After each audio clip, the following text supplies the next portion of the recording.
Welcome back to Lenz's Comic Corner, classics, non-classics. Welcome to episode 400! Woohoo! 400 episodes! Hooray! I got this far. It only took me a year from when I hit 300 last year to get this far. Yep. Man, I'm so happy to get the 400. Next big triple-digit number, 500. Might hit that later this year, maybe next year, who knows. Depends on how many videos I put out. But I'm just so happy to get this far. And I got two particular ones I want to talk about for this episode. One is from a series that was my first series that I actually start reading regularly. The other one is about basically a trade to collect this guy's run for this particular series. It's one from DC, one from Marvel, but the Marvel one's first. But yeah. But wow, 400 episodes. Wow. This is something. And yet, I reached 400 episodes for my series before Chris Ventura reached 400 episodes for the Dark Avenger comic book review.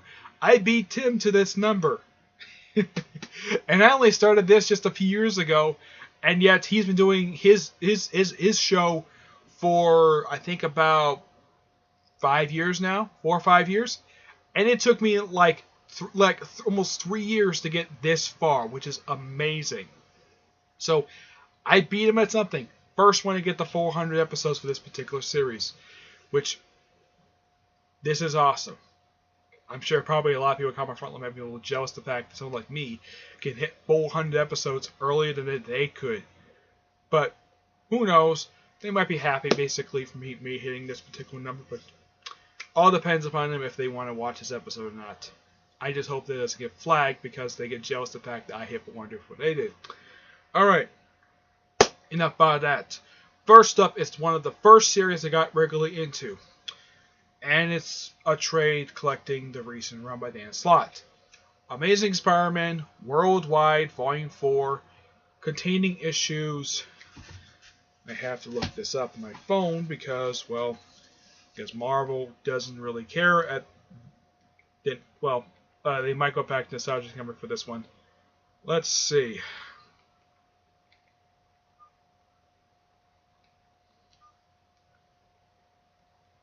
This is 734 to 737, along with the story from Free Comic Book Day. Now, that story takes place during one of these stories in here. I think it's issue 19, I believe it is. Yeah, I believe it's 19. I have to double check it. I think is it 19? Yeah, it's actually 19. Yep, that's the thing.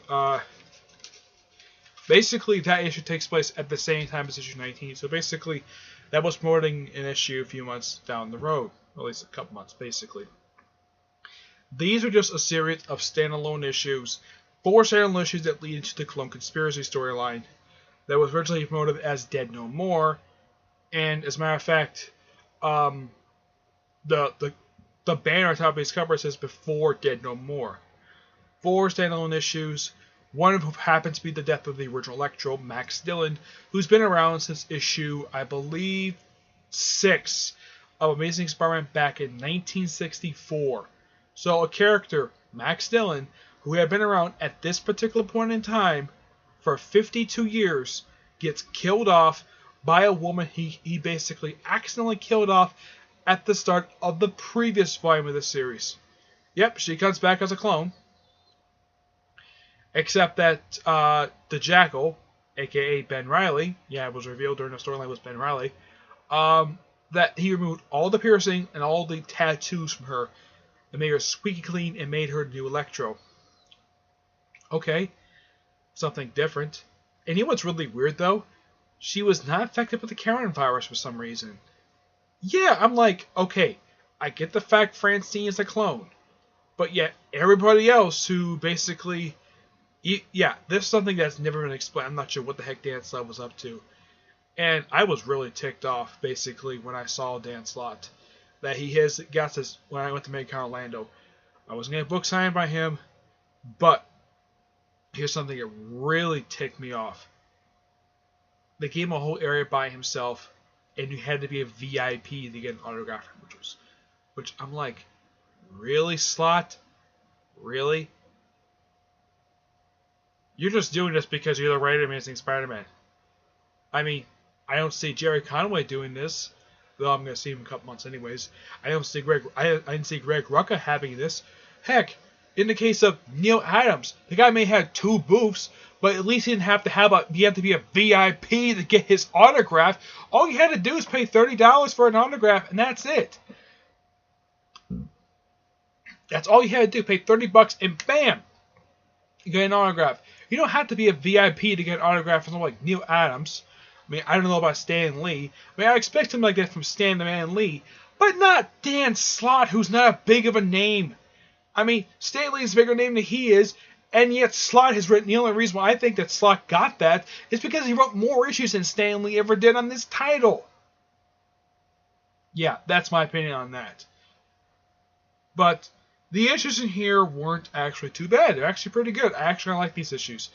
Despite the fact, one guy I know on here who does not like this series at all. He thinks the series is going. He thinks that almost every single issue that's come out so far is bad, and he's ranted about every single issue so far of this whole volume. I would say since issue 6, he's been ranting about it. Who is this guy? Well, I'd rather not say his name, but my friend Edgar knows who I'm talking about. So does Tivia and Jeremy.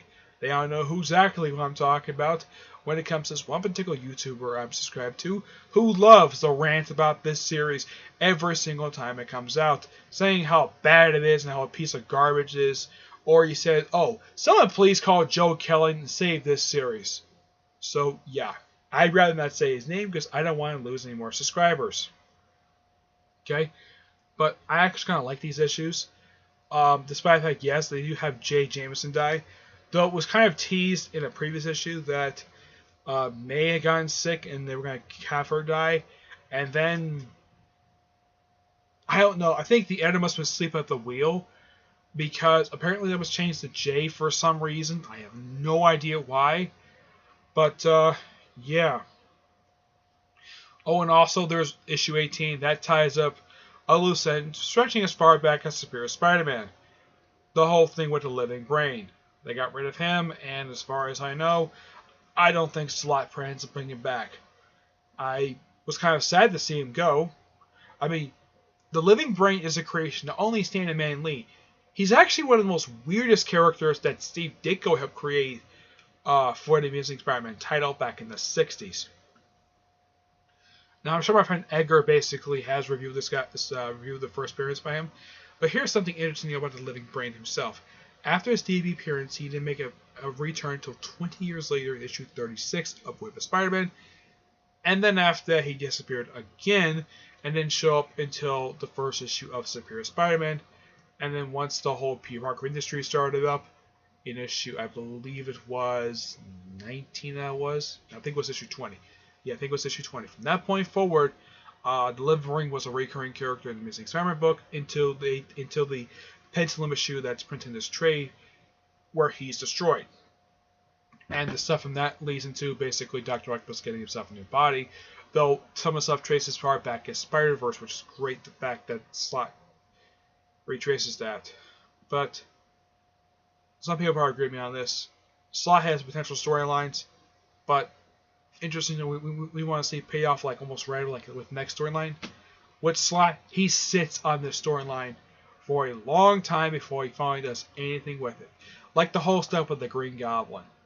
Yeah, he brought him back during the first arc, and then he sat on him for 20 issues, and now we're finally continuing him. Right now. Which, I believe that's wrapping up the next issue, but these issues in here are pretty good. The art, now, let's see, yeah, Crystal Cage co-writes issue 19. The Free Comic Day issue is done by Javier Guerin. Gasapi Kamale does issue 16-18. RB Sylvia does issue 17-18. And of course, also Max Mandela shows up for one issue, which is nice to see him. He's actually one of those few characters I actually don't have a problem with. I actually think he's a pretty interesting character. I just kind of wish they would give him a spin-off book, basically, where Slott is not writing him. But this is a weird thing when it comes to Max Mandel. Why is it almost any time this character shows up, basically Sly has someone that writes him? I mean, yeah, he's an interesting character. Yeah, he's a character who's gay. Fine. No problem with that. I'm sure there'll be interesting stories told with him at Horizon University. I mean, just call it Horizon University. Just get this guy a spin-off book. He's that interesting of a character. Take his husband with him, too, while you're at it. But they're pretty good. These issues are pretty good. I'm going to give this a 9 out of 10. Might not make people happy, but those issues are actually pretty good. Unlike the issues in Volume 2 of Amazing Worldwide, which those issues are bad. The only thing good about those issues is the artwork. But I wanted to start that one first, then this one. I really wanted to do this one of my 400 episodes. I didn't realize it's 400. Looked up. Yeah, 400. But look up, I have this for episode 400. We have Wonder Woman by George Perez, Volume 1, collecting issues 1 through 14 of Wonder Woman Volume 2. Basically, this is the first two trades that was originally printed for the George Perez collected issues, which originally were printed as the first volume was Gods and Mortals. The second volume was Challenge of the Gods. They also had some profile stuff like Who's Who, Definitive Dictionary of DC Universe, number 26, and Who's Who Update 87, number 1 through 3. Now, Challenge of the Gods, Gods and Mortals, I actually reviewed that last year when I was visiting my brother in February of last year. I reviewed that first volume. This is basically kind of like that volume and the second volume combined into one, which is great. Nothing really much new when it comes to basically saying about the first 7 issues, but all 14 issues in here are really good. The second volume basically has it where George Perez and Lean Ween, who basically is a co-writer for the series at this point, they have Steve Trevor hook up with not Wonder Woman, with Eda Candy, who's kind of chubby, but she's not that overweight, which is fine. It's something original. Some people probably prefer if Wonder Woman hooked up with Steve Trevor, but here's the weird thing about the post-crisis Wonder Woman up until 2011. She hooked up with various different guys over the years. I think the last one she hooked up with was the character Nemesis. Yeah, I think he was the last known character she officially dated prior to the Flashpoint reboot. In the previous continuity, it was originally established she dated only Superman. Now she's with Steve Trevor, which is great. No problem with that. I think it's great that she went back to Steve Trevor, which so I think I'm one of those people who actually enjoy that relationship over her hooking up with Superman. But here's the thing. In the case of Rachel with Superman, the series they had together was great. Charles Shaw, Tony S. Daniel, Doug Mensch, I don't remember the guy, the co-artist for the successor writer. The Center for Period Tomasi did a great job with that series. Okay, but this is basically Wonder Woman by George Perez. The artwork in here is fantastic by George Perez. Now, I think DC still respects George Perez.